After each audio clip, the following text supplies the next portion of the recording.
ஆண்டவராகிய இயேசுவின் நாமத்தினாலே உங்கள் எல்லாருக்குமே அன்பின் வாழ்த்துக்கள். இந்த புதிய மாதத்தை தேவன் நமக்கு காண செய்திருக்கிறார். 6 மாதமும் நம்மை நடத்தி வந்தார். நம்முடைய பிள்ளைகளை நடத்தினார், நம்முடைய குடும்பத்தை நடத்தினார், நம்முடைய சபையை நடத்தினார், நம்முடைய ஊழியங்களை ஆண்டவர் நடத்தினார். இந்த மீதம் இருக்கிற 6 மாதமும் ஆண்டவர் தம்முடைய கிருபையினால், நம்முடைய வல்லமையினால் நம்மை நடத்த போதுமானவராக இருக்கிறார். இந்த புதிய மாதத்திற்கு கர்த்தர் நமக்கு தரும் ஒரு நல்ல வாக்குத்தத்தம் 2 ராஜாக்களின் புஸ்தகம் 3ஆம் அதிகாரம் அதனுடைய 18வது வசனத்தில் இருக்கிறது. இது கர்த்தரின் பார்வைக்கு அற்ப காரியம், மோவாபியரையும் உங்கள் கையிலே ஒப்பு கொடுப்பார். இது கர்த்தரின் பார்வைக்கு அற்ப காரியம். நான் இப்படி ஆரம்பிக்கிறேன். நீங்கள் ஏதாயிலும் ஒரு பெரிய பிரச்சனையை கண்டு பயப்படுகிறீர்களா? அந்த பெரிய பிரச்சனை தேவனுக்கு மிகவும் அற்ப காரியம் என்று நான் சொன்னால் நீங்கள் நம்புவீர்களா? நம்முடைய ஆண்டவர் மிகவும் பெரியவராய் இருக்கிறார். நம்முடைய வாழ்க்கையிலே நம்முடைய குடும்ப சூழ்நிலை, கடன் பிரச்சனை, வியாதி, ஊழிய சவால்கள், எதிர்கால பயம் நம்மை அழுத்தும் போது ஆண்டவர் சொல்லுகிறார், இது கர்த்தரின் பார்வைக்கு அற்ப காரியம். ஆண்டவருடைய பார்வைக்கு அற்ப காரியம். இங்கே நடக்கிற பின்னணியத்தை சொல்லுகிறேன், கவனியுங்கள். இஸ்ரவேலின் ராஜா, யூதாவின் ராஜா மற்றும் ஏதோம் தேசத்தின் ராஜா, இந்த 3 ராஜாக்களும் இணைந்து மோவாப் தேசத்து ராஜாவை எதிர்க்க 3 பேரும் போய்கொண்டிருக்கிறார்கள். போகும்போது 7 நாள் வனாந்தரத்திலே சுற்றி திரிகிறார்கள். ஆனால் அவர்கள் இன்னும் போர் செய்யவில்லை. இந்த 3 ராஜாக்களின் படையும் போகிறது. அங்கே வசனம் சொல்லுகிறது, 3ஆம் அதிகாரம் 9வது வசனத்திலே, 7 நாள் சுற்றி திரிந்தபோது அவர்களுக்கு தண்ணீர் இல்லாமல் போயிற்று. அங்கே தண்ணீர் கிடைக்கவில்லை. தண்ணீர் அவர்களுக்கு தேவையான ஒன்று, தேவை சந்திக்கப்படவில்லை. அதனால் அவர்கள் செய்து முடிக்க வேண்டிய வேலை செய்து முடிக்கப்படாமல் நிற்கிறது. ஒரு ராஜா சொல்லுகிறான், இஸ்ரவேலின் ராஜா சொல்லுகிறான், நம்ம 3 பேரையும் ஆண்டவர் இவர்கள் கையிலே அகப்படும்படிக்கு கொண்டு வந்தார் என்று அங்கே சொல்லுகிறான். பிரியமானவர்களே, நம்முடைய தேவன் தீமை செய்கிறவர் அல்ல, தீமைக்கு நம்மை ஒப்பு கொடுக்கிறவர் அல்ல. இங்கே இஸ்ரவேலின் ராஜா அவிசுவாசமாய் பேசும்போது ஆண்டவருடைய வார்த்தை அங்கே வெளிப்படுகிறது. எலிசா தீர்க்கதரிசியின் மூலமாய் ஆண்டவர் இப்படி சொல்லுகிறார், இது கர்த்தரின் பார்வைக்கு அற்ப காரியம். பிரியமானவர்களே, நான் 3 காரியங்களை சொல்லுகிறேன் இந்த வசனத்தின் அடிப்படையிலே. முதலாவது, தேவன் நம்முடைய பிரச்சனையை விட மிகவும் பெரியவர்.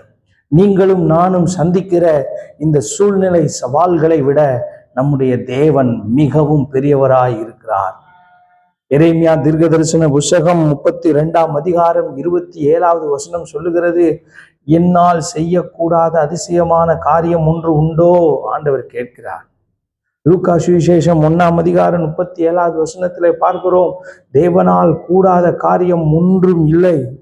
அவர்களுக்கு தண்ணீர் இல்லை, மிருக ஜீவன்களுக்கு தண்ணீர் இல்லை, அவர்களுடைய காலாட்படைகள் சோர்வடைந்து விட்டன, எதிரியோ மிகவும் பலமானவனாய் இருக்கிறான் இன்னும். ஆனால் தேவன் சொல்லுகிறார், இது உன் பார்வைக்கு வேணா பெரிய காரியமா இருக்கலாம், ஆனால் நான் சொல்லுகிறேன், இது என்னுடைய பார்வைக்கு மிகவும் அற்ப காரியம். லைட் திங் ஆங்கிலத்தில் சொல்லப்பட்டிருக்கிறது, மிகவும் லேசான காரியம். நம்முடைய ஆண்டவர் லேசான காரியமாய் இதை முடிய பண்ணுவார். உங்களுக்கு எது முடியாது என்று தோன்றுகிறதோ, இந்த 6 மாதம் நடக்கல, இனிமேவா நடக்க போகுது அப்படின்னு நினைக்கிறீங்களா? 6 மாதம் நடக்காதது இந்த 7வது மாதத்துல கர்த்தர் உங்களுக்காக எனக்காக செய்வார். ஏனென்றால் இது தேவனுடைய பார்வையிலே மிகவும் அற்ப காரியம். ஆதியாகமம் புஸ்தகம் 18ஆம் அதிகாரம் 14வது வசனத்தில் எழுதியிருக்கிறது, கர்த்தரால் ஆகாத காரியம் உண்டோ? ஆண்டவரால் எந்த காரியத்தையும் செய்து முடிக்க முடியும். தேவன் உங்கள் எதிரியை விட பலமானவர். உங்கள் சூழ்நிலையை விட உங்கள் தேவன் பலமானவர். கோலியாத்தை விட நம்முடைய தேவன் பெரியவர். பெரிய ஆண்டவரை நீங்களும் நானும் ஆராதிக்கிறோம். 2வது, இந்த வாக்குத்தத்தம் நமக்கு கற்பிக்கிற 2வது பாடம், தேவன் கீழ்ப்படிதலை எதிர்பார்க்கிறார். எலிசா சொல்லுகிறார், 16வது வசனத்தை பாருங்கள். கர்த்தர் உரைக்கிறது என்னவென்றால், இந்த பள்ளத்தாக்கிலே எங்கும் வாய்க்கால்களை வெட்டுங்கள், ப்ரிப்பேர் பண்ணுங்க, தயார்படுத்துங்கள், ஆயத்தம் பண்ணுங்கள். இந்த 3 படையும் 3 ராஜாக்களும் வந்தது எதற்காக? யுத்தம் பண்ண வந்தார்கள், போரிட வந்தார்கள், ஜெயம் பெற்றுக்கொள்ள வந்தார்கள். ஆனால் ஆண்டவர் சொல்றாரு, நீ இப்போ போர் செஞ்சதெல்லாம் போதும், இது வரைக்கும் உன் கையை வச்சு நீ பிரயாசப்பட்டு பலப்பட்டு நீ கிரியை செய்ததெல்லாம் போதும், இப்போ நான் சொல்றதை செய்யின்னு சொல்லி ஆண்டவர் சொல்றாரு, வாய்க்காலை வெட்டுங்கள், வாய்க்காலை வெட்டுங்கள். இது எதை காட்டுகிறது என்றால், கீழ்ப்படிதலை தேவன் எதிர்பார்க்கிறார். ஒரு பெரிய ஆயத்தத்துக்கு நேராய் கர்த்தர் உங்களையும் என்னையும் வர வைக்க விரும்புகிறார். பிரியமானவர்களே, ஒரு பெரிய ஆசீர்வாதம் உங்களை தேடி வர இருக்கிறது, உங்க குடும்பத்தை தேடி வர இருக்கிறது.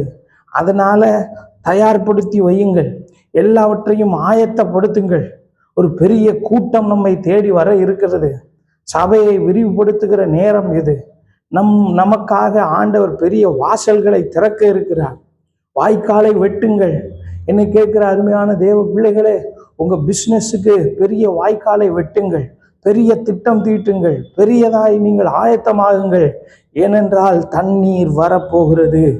ஆண்டவர் தண்ணீரை தரப்போகிறார். ஆண்டவர் சொல்றாரு, காற்றும் இல்லை, மழையும் இல்லை, ஆனாலும் நீ எந்த வாய்க்காலை எல்லாம் வெட்டுகிறாயோ அந்த வாய்க்கால்கள் எல்லாம் தண்ணீரால் நிரப்பப்படும்.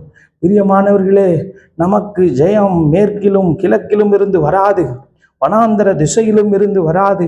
வானத்தையும் பூமியையும் படைத்த உன்னதமான கர்த்தரிடத்திலிருந்து உங்களுக்கும் எனக்கும் ஜெயமும் ஒத்தாசையும் வரும். எலிசா தீர்க்கதரிசி சொல்லுகிறார், நீங்க போய் வாய்க்காலை வெட்டுங்க, காற்றையும் காண மாட்டீர்கள், மலையையும் காண மாட்டீர்கள், ஆனாலும் பள்ளத்தாக்கு நிரப்பப்படும். இந்த பள்ளத்தாக்கு நிரப்பப்படும் என்று கர்த்தர் சொல்லுகிறார். வாய்க்காலை வெட்டுங்கன்னு சொல்லிட்டு வாய்க்காலை தானே நிரப்பணும். ஆண்டவர் சொல்றாரு, நீ எந்தெந்த இடத்துலலாம் கால் வைத்தியோ, எங்கெல்லாம் வாய்க்காலை வெட்டினியோ, வாய்க்கால் மட்டும் நிரம்பாது, பள்ளத்தாக்கு முழுவதும் நிரம்பும். தேவைக்கும் அதிகமாய் உன்னுடைய காரியங்கள் சந்திக்கப்படும். 2வது, நம்முடைய தேவன் கீழ்ப்படிதலை எதிர்பார்க்கிறார். வேதத்திலே பார்க்கிறோம், ஆண்டவராகிய இயேசு கிறிஸ்து திராட்சை ரசத்தை கொண்டு அற்புதம் செய்த போது அந்த தண்ணீரை நிரப்புங்கள் என்றார். வேலைக்காரர்கள் விசுவாசத்தோடு கீழ்ப்படிந்தார்கள். ஒவ்வொரு அற்புதத்திற்கும் முன்னாடியும் தேவன் எதிர்பார்ப்பது கீழ்ப்படிதல். அவருடைய வார்த்தைக்கு அப்படியே கீழ்ப்படியுங்கள். ஏன் ஆண்டவரே இதெல்லாம் செய்ய சொல்றீர், லாஜிக்காலாம் கேள்வி கேட்காதீங்க.